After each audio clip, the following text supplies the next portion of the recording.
प्रकृति प्रेम इंस्टीट्यूट में आप सभी का स्वागत है। नमस्कार। आज की क्लास इंग्लिश पेडागोजी का पूरा निचोड़ है। एग्जाम से ठीक पहले ये आखिरी और सबसे जरूरी क्लास होने वाली है। बिल्कुल।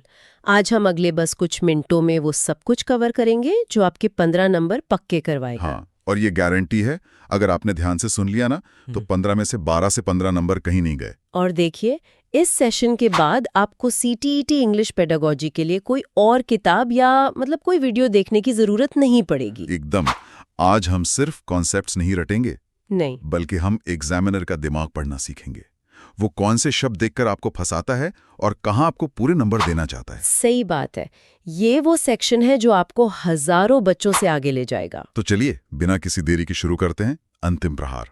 तो सबसे पहले उस टॉपिक की बात करते हैं जो सीटेट का आप कह सकती हैं फेवरेट है। हाँ, जहां से हर साल सवाल आता ही आता है। Language acquisition versus language learning, यानी भाषा अर्जन और भाषा अधिगम। और इसे याद रखने की एक बहुत सिंपल एक लाइन की ट्रिक है। एक्विजिशन, अर्जन, ये वो भाषा है जिसे आप कह सकते हैं एक्वायर करते हैं, उठाते हैं माहौल से। हाँ, बिना किसी किताब के, बिना किसी नियम के। जैसे एक बच्चा अपनी मातृभाषा सीखता है, ये एक नेचुरल अनकॉन्शियस प्रोसेस है। और लर्निंग यानी अधिगम वो है जो आप स्कूल जाकर कॉन्शियसली नियमों और ग्रामर के साथ सीखते हैं। जैसे हम और आप स्कूल में इंग्लिश सीखते हैं। बिल्कुल।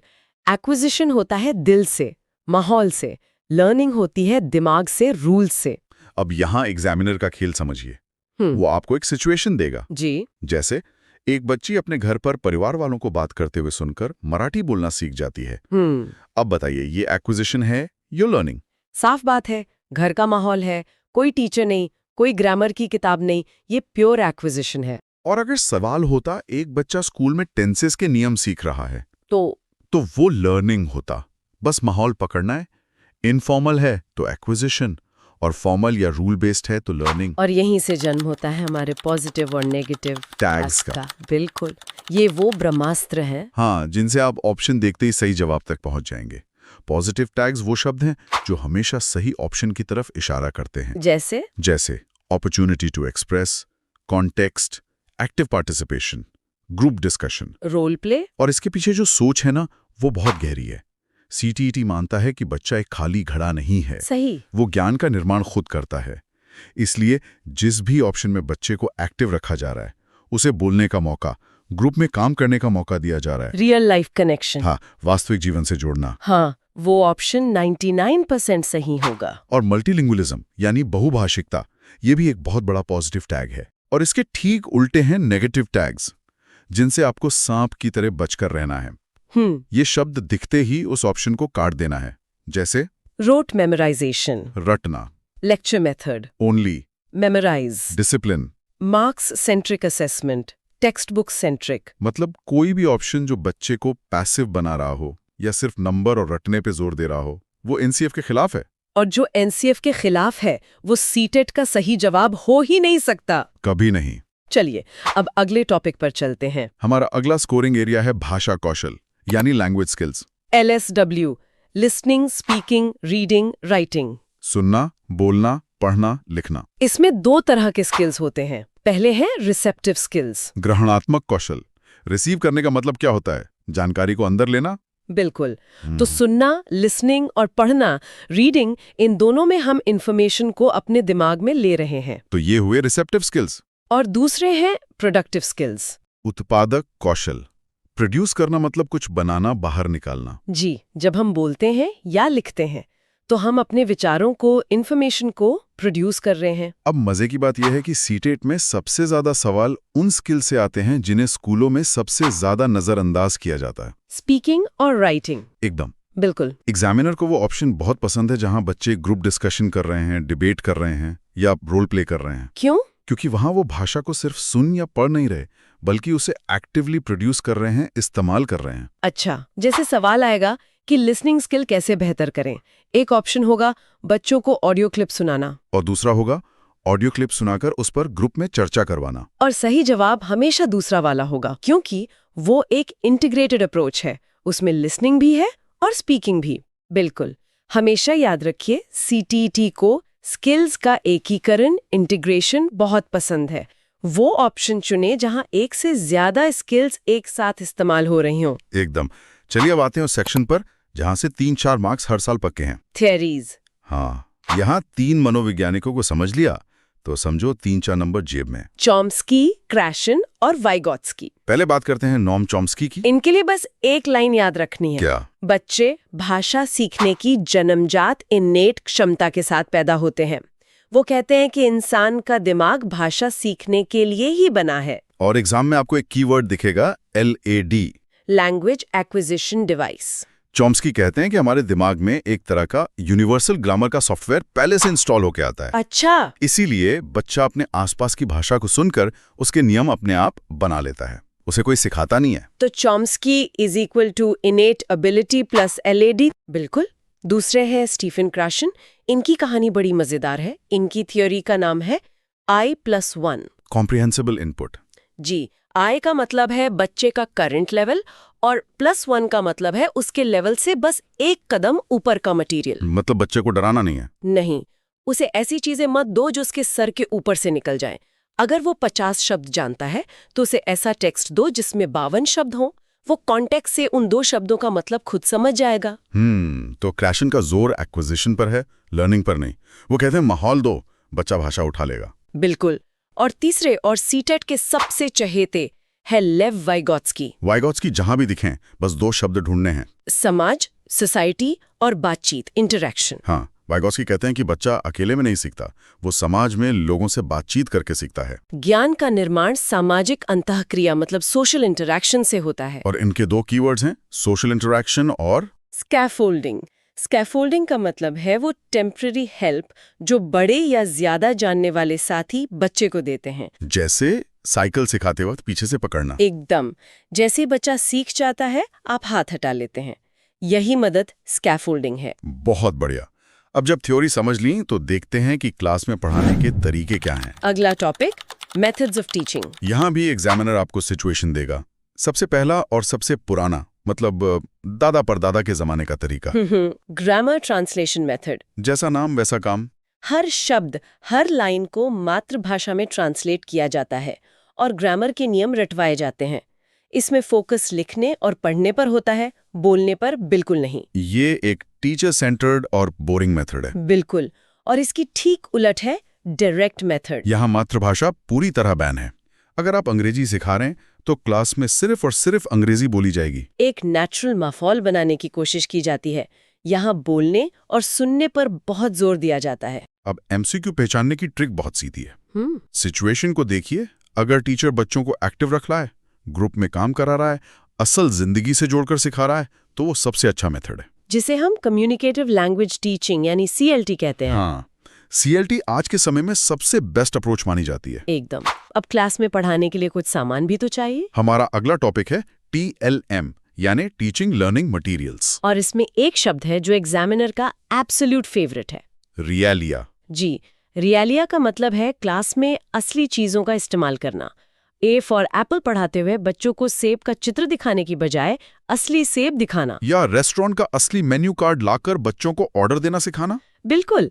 इसके पीछे का लॉजिक ये है कि जब बच्चा असली चीज देखता है, छूता है, महसूस करता है, तो उसकी लर्निंग मल्टी सेंसरी हो जाती है और वो कभी नहीं भूलता। रियलिया रटने को खत्म कर देता है और ज्ञान को असल दुनिया से जोड़ता है। अच्छा, अब जब पढ़ा लिया तो ये भी तो देखना पड़ेगा कि बच्चे ने सीखा कितना। हमारा अगला टॉपिक है इवैल्यूएशन एंड असेसमेंट। मूल्यांकन और आकलन। यहाँ 2 शब्द हैं जो जुड़वां भाइयों की तरह हैं, डायग्नोस्टिक और रिमीडियल। बिल्कुल। डायग्नोस्टिक टेस्ट का मतलब है निदान करना, मतलब बीमारी का पता लगाना। ये टेस्ट ये जानने के लिए होता है कि बच्चे को कहाँ और क्यों दिक्कत आ रही है। और जब एक बार बीमारी यानी लर्निंग गैप का पता चल गया तो फिर होता है उपचार, जिसे हम कहते हैं रिमीडियल टीचिंग, यानी उस कमजोरी को दूर करने के लिए दोबारा अलग तरीके से पढ़ाना। तो क्रम हमेशा याद रखना, पहले निदान डायग्नोस्टिक, फिर उपचार रिमीडियल। और इसी से जुड़ा एक बहुत बड़ा कॉन्सेप्ट है एरर्स ऑफ फ्रेंड्स। हाँ, गलतियां दुश्मन नहीं दोस्त हैं।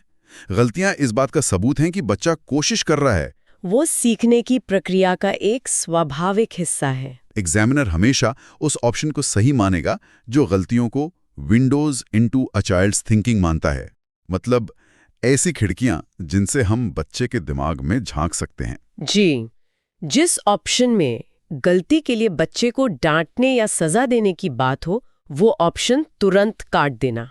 एकदम।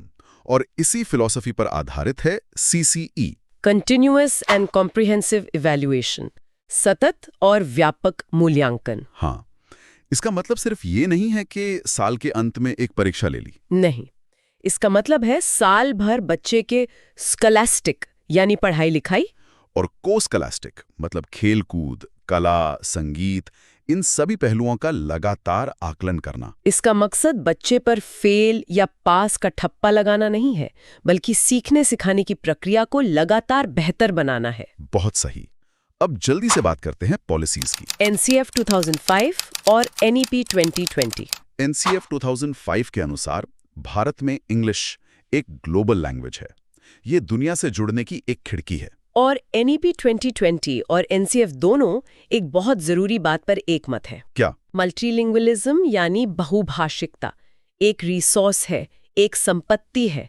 ये कोई समस्या या बोझ नहीं है। इसका मतलब ये है कि अगर कोई बच्चा अपनी मातृभाषा में कुछ बोल रहा है तो उसे चुप नहीं कराना है। बिल्कुल नहीं, बल्कि उसकी भाषा का सम्मान करना है और उसकी भाषा को एक पुल या ब्रिज की तरह इस्तेमाल करके उसे अंग्रेजी सिखानी है। और NEP 2020 का एक और कीवर्ड जो आपको एग्जाम में दिखेगा वो है कॉम्पिटेंसी बेस्ड लर्निंग। इसका सीधा मतलब है कि बच्चा जो सीखे उसे असल जिंदगी में इस्तेमाल कर पाए। सिर्फ चैप्टर याद करना काफी नहीं है, उसे अप्लाई करना आना चाहिए। तो ये थे सारे की कॉन्सेप्ट्स। अब वो समय आ गया है ये देखने का कि जो हमने सीखा उसे सवालों पर अप्लाई कर पाते हैं या नहीं। हाँ, अब देखते हैं असली खेल। चलिए कुछ MCQs प्रैक्टिस करते हैं, बिल्कुल सीटेट के लेटेस्ट ऑनलाइन पैटर्न पर। जी। सवाल नंबर 1, सीटेट जैन 2023। एक टीचर क्लास 5 के बच्चों को कुछ रोजमर्रा की चीजें जैसे चम्मच, प्लेट, डिब्बा लाकर देती है और उनके बारे में अपनी भाषा में बताने को कहती है। टीचर इन चीजों को क्या मानती है? A, teaching material, B, रियालिया, C, lexical items, D, language input. देखिए सवाल में क्या है, रोजमर्रा की चीजें, चम्मच, प्लेट, डिब्बा, ये सब क्या है? असली चीजें। और असली चीजों को पेडागोजी में क्या कहते हैं? रियालिया। तो सही जवाब है B। देखा, जो पढ़ाया वही आया। शानदार। अगला सवाल, सीटेट दिसंबर 2022। एक टीचर क्लास में लैंग्वेज चंक्स का इस्तेमाल करती है, जैसे it's a pleasure to meet you, और बच्चों को उन्हें पूरी सिचुएशन के साथ इस्तेमाल करने को देती है। ये कौन सी अप्रोच है? A, structural approach, B, communicative approach, C, whole language approach, D, lexical approach. यहाँ टीचर का फोकस किस पर है? न तो अकेले शब्द पर, न ही ग्रामर के नियम पर।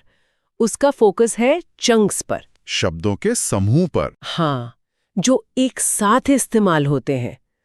और जब भी फोकस शब्दों और उनके सार्थक समूहों पर होता है तो उस अप्रोच को कहते हैं लेक्सिकल अप्रोच। तो सही जवाब है D। बहुत बढ़िया। एक और सवाल, CTET John 2024।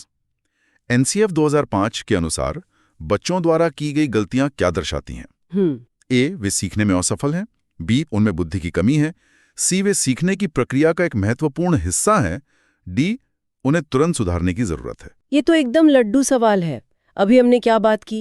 Errors are friends. हाँ, गलतियां क्या है? सीखने की प्रक्रिया का एक स्वाभाविक और महत्वपूर्ण हिस्सा। तो बिना सोचे समझे जवाब होगा C। बाकी तीनों ऑप्शन नेगेटिव हैं। बिल्कुल, बच्चे को नीचा दिखा रहे हैं। देखा, कॉन्सेप्ट क्लियर हो तो सवाल कितना भी घुमाकर पूछे आप नहीं फंसेंगे। बिल्कुल। अब हम इस चर्चा के बिल्कुल अंत में आ गए हैं। हाँ, यहाँ कुछ फाइनल एग्जाम टिप्स हैं जो आपके बहुत काम आएंगे। सबसे पहले tag word strategy. Positive words जैसे discuss, create, opportunity, real life, encourage, appreciate, ये अक्सर सही जवाब होते हैं। और नेगेटिव वर्ड्स जैसे only, memorize, punish, burden, rote learning से हमेशा दूर रहें। दूसरी है एलिमिनेशन टेक्निक। अगर सही जवाब नहीं पता तो सबसे पहले 2 सबसे गलत ऑप्शन को हटा दो। बिल्कुल। 4 में से चुनना मुश्किल है, लेकिन 2 में से चुनना आसान है। आपके सही होने का चांस 50% बढ़ जाता है। और सबसे बड़ी गलती जो बच्चे करते हैं, सवाल में नॉट और लीस्ट जैसे शब्दों को ध्यान से न पढ़ना। हाँ, आता हुआ जवाब गलत हो जाता है। सवाल को ध्यान से पढ़ना जवाब देने से भी ज्यादा जरूरी है। बिल्कुल। याद रखना, इंग्लिश पेडागोजी आपको हजारों बच्चों से आगे ले जाएगी। ये वो सेक्शन है जहां आप कम समय में पूरे नंबर ला सकते हैं और अपना सिलेक्शन पक्का कर सकते हैं। अगर आपने ये सारी बातें समझ ली हैं तो इंग्लिश पेडागोजी में मार्क्स आपके पक्के हैं। हमारी तरफ से आप सभी को बहुत बहुत शुभकामनाएं। और जाने से पहले आपके लिए एक सवाल छोड़कर जा रहे हैं। हमने बात की कि बहुभाषिकता एक संसाधन है। सोचिए, अगर आपकी क्लास में 5 अलग-अलग भाषाएं बोलने वाले बच्चे हैं, तो आप उनकी भाषाओं को अंग्रेजी सिखाने के लिए एक ब्रिज या पुल की तरह कैसे इस्तेमाल करेंगे? कोई एक एक्टिविटी सोचिए। इस पर विचार जरूर कीजिएगा। All the best for your exam.